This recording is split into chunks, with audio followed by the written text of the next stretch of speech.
All right, hello everyone. In this video, we're going to start a new unit called circular motion. And this lesson kind of gets us started with some of the beginning equations and introductory vocabulary. So first of all, notice that it's called uniform circular motion. So let's look at the word uniform. Uniform means that we're going to have something going in a circle at a uniform speed. So the speed of the object is going to be constant. So right now, I just want to kind of show you how we get a circle and how we can remember some of the facts about circles by thinking back to what we already know about projectile motion. So I'm going to draw a little picture. I'll come back to number one here in a minute. And I'm going to draw this really faint, but I'm going to kind of draw a cliff like this. And I'm going to go back to the topic that we talked about called projectile motion, firing something horizontally. And when we did that, when we fired something horizontally, the velocity vector was straight out, and then the object would accelerate towards the ground. And when the object accelerated towards the ground, then it would parabola like this. And so I'm going to keep that, but I'm now going to rotate my paper 90 degrees. And I'm going to go back and I'm going to pretend that this is like the tip of another cliff. And so I'm going to go up to the top of this cliff and I'm going to do the same thing. I'm going to fire something horizontally. It's going to accelerate towards the ground. And we know that that will form a parabolic path. I'm going to do it again. And sometimes my picture turns out better than others. I'm going to fire something horizontally. It's going to accelerate towards the ground. It's going to parabola. And I'll do it one more time. Another cliff. We fire something horizontally. It accelerates towards the ground. Acceleration. And we get a parabola. So when I put it all together, this is supposed to be a nice, pretty circle. So circular motion is made up of, at minimum, 4 parabolas. And that tells me, it says, what mathematical shape is produced when a velocity vector acts perpendicular to an acceleration vector? Velocity perpendicular to acceleration, and I'm going to get a parabola. And 4 of these parabolas made my circle. So why I like to introduce circular motion this way is it helps me learn my circular motion facts. So one of the facts that you need to know is that if something is going in a circle and the object was right there, we now know that the acceleration vector points towards the center of the circle and the velocity vector points tangent to the circle. And let's talk about the acceleration vector for a minute. So Newton's second law says that something accelerates when you have a net force. So that tells me that there is a net force towards the center at all locations. So let's do another one. What if the object was right here? What do we know about an object in a circular path that's right here? We know that there's an acceleration vector going left. We know there's a net force vector going left, and we know there's a velocity vector acting tangent to the circle. What if my ball was right here? Well, we now know there's an acceleration towards the center, there's a net force towards the center, and the velocity vector is acting tangent to the circle. So we're going to refer back to this picture periodically to help us remember those facts. All right, so if an object is in uniform circular motion, then the speed of the object is constant. But the velocity of the object is not constant or changing.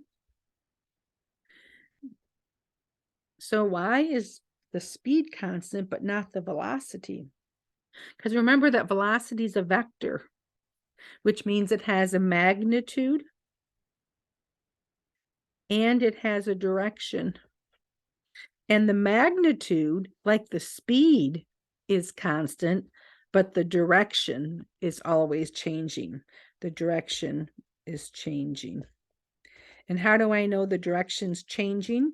Because it was pointing this way, now it's pointing this way, now it's pointing this way, now it's pointing this way. And so in something in a circular path, the velocity vector is always changing directions, even though its magnitude or its speed is constant. All right, the next thing, what two vectors always point towards the center of the circle? The net force vector and the acceleration vector. What vector always acts tangent? The velocity vector. Let's do that again really fast. So if I had something going in a circle like this and my ball was right here, we can draw the acceleration vector points this way, the net force vector points this way, and since it's going around like this, the velocity vector is tangent to the circle, or it makes a right angle with the acceleration vector. If the ball was right here, the acceleration towards the center, there's a net force towards the center, and the velocity vector is tangent, and I know I get the correct tangent when I draw that perpendicular. But the object doesn't have to be going in a complete circle. So you could be driving down the road and making a left turn. And so this is part of a circle, and you can kind of picture the whole circle like this. And if I picture that in my mind, then I know this is the direction of the acceleration, the net force, and the velocity vectors going this way. Same thing, I'm driving down this road and I'm going over a hill. And if I go over a hill, that hill is part of a circle. So the acceleration vector points down, the force vector, net force vector points down, and the velocity vector is tangent. All right, so we have this net force vector that points towards the center of the circle. So in physics, we have a word that means toward the center, and that word is centripetal. So instead of calling it the net force towards the center, sometimes we call it the centripetal force. And so we replace the net with a C. There's a centripetal force. Means that there's a force towards the center. There also is a word in our everyday language that means away from the center, and that word is centrifugal. Centrifugal. So I only point this out because there is no such thing as a centrifugal force going towards the outside. And so it says, cross out the word above that does not exist in real life. It's this word. And see that F there, the word with the F in it is false, does not exist. But sometimes the problem is, for example, let's say I'm on an amusement park ride that's a spinny ride. I might feel myself getting like shoved to the outside of the ride. I feel like I'm going towards the outside, where what's really happening from a physics standpoint is that the walls of the ride are actually being pulled towards the center of the circle.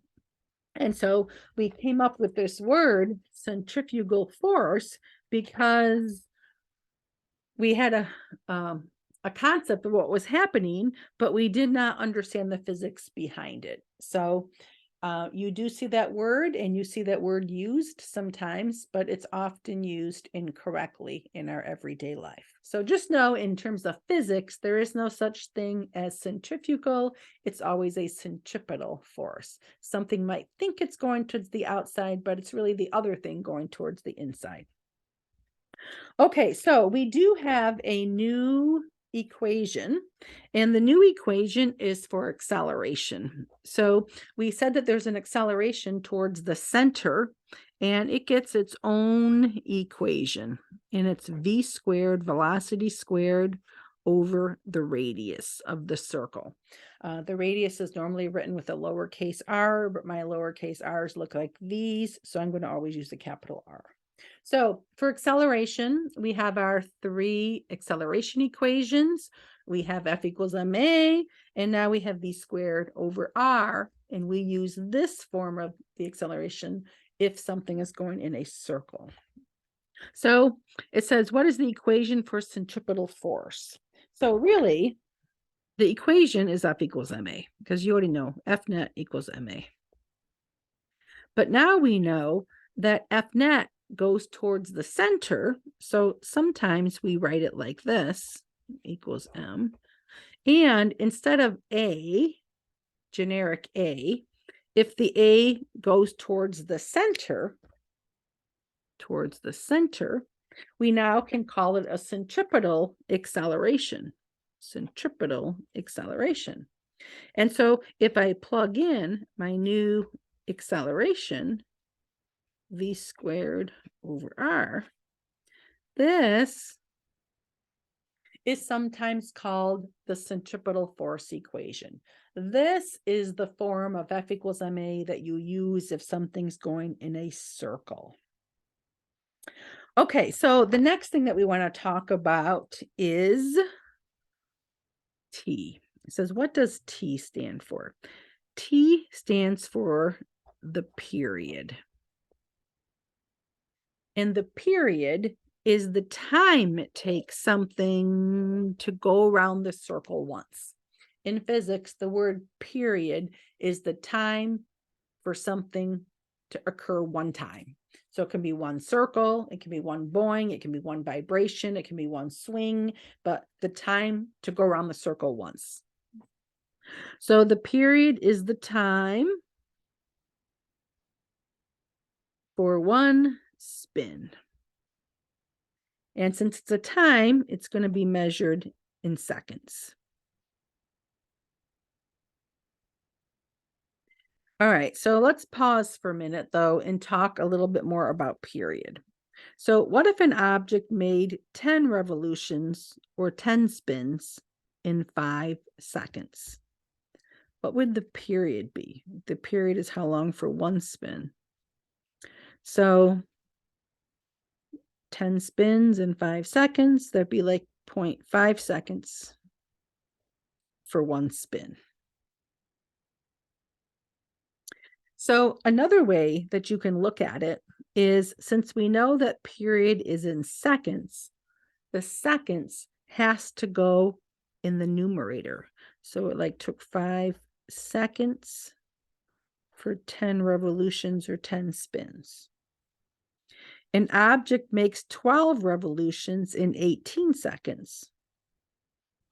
18 seconds and 12 revolutions or 12 spins. 18 divided by 12, that is 1.5 seconds. Sometimes they give you the frequency of something, like an object makes 5 revs per second. 5 revs per second. I'll just flip it over. It'd be like 1 second per 5 revs. 1 over 5 would be 0.2 seconds. So you need to know how to get the period, because in this equation, velocity many times we have to calculate this velocity ourselves. So number 16 says, how do you calculate the velocity of an object in circular motion? So if something is in circular motion, like this, the velocity is going to be distance over time. How do I know it's distance over time? Because this is uniform circular motion. The speed is constant. And because the speed is constant, I'm using the constant velocity or constant speed. Remember, the velocity, only the direction's changing. So what is the distance around a circle? That would be the circumference around the circle. And circumference is 2 pi r, 2 pi r. And time would be the time it takes to go around the circle. The time it takes to go around that circumference, which would be the period. So I'm going to put capital T. So that's the velocity. Another way to write the velocity, 2 pi radius over period. But then I have to square it. So let's look at our equation for a minute. So we have centripetal force, Fc equals mv squared over r.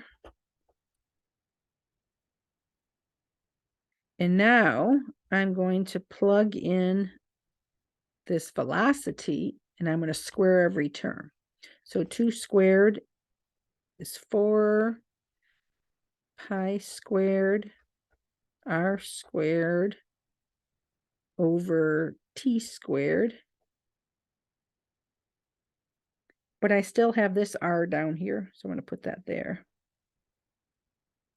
And you'll notice that I have an r squared in the numerator and an r in the denominator, so I'm just going to cancel that. And so I'm going to write it like this. Now that I canceled it, 4 pi squared r over t squared.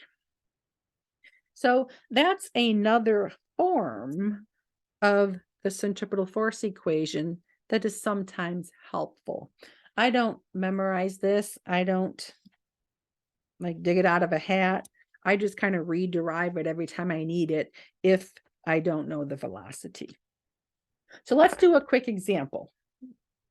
So a 150 gram ball is twirled at the end of a string 60 centimeters long. So this problem is just written in a very inconvenient units. So the ball has to be in kilograms. So I got to change grams to kilograms, move my decimal point over 3. That'd be 0.15 kilograms. At the end of a string, so I'll draw the picture kind of up here. So here's the ball. Here's the string. And so that string, the length of the string ends up being the radius of the circle. But the radius has to be in meters. So I'll call that 0.6 meters. The ball makes 2 revs per second. 2 revs per second. And then I remember that I can use this to get the period. So the period ends up being, I got to have the seconds on top. So I'll say 1 second. I'm just flipping it. 1 second for 2 revs. So the period is 0.5 seconds. Calculate the acceleration of the ball. So the acceleration, since it's going in a circle, I have to use the circular acceleration, v squared over r. Oh, but I don't have v, I have period. So that tells me that I have to take this and put that in here. So v squared is going to be again 4 pi squared r squared over t squared. And I still have this r, so I'll put that here. That r is going to cancel with that square. So again, another form of the acceleration equation. So it's going to be 4 pi squared. The radius is 0.6. T squared is 0.5 squared. I'll do some quick number crunching. 4 times pi squared times 0.6 divided by 0.5 squared. And I get 94.75. 94.75 meters per second squared. All right, the next question says calculate the centripetal force. So I could use this whole big mess, or I could just say to myself, well, that centripetal force comes from F equals ma when things are in a circle, and my mass is 0.15. The acceleration is 94.75. And that equals times 0.15, 14.2 newtons. All right, I hope I did my math right, and I hope that helps.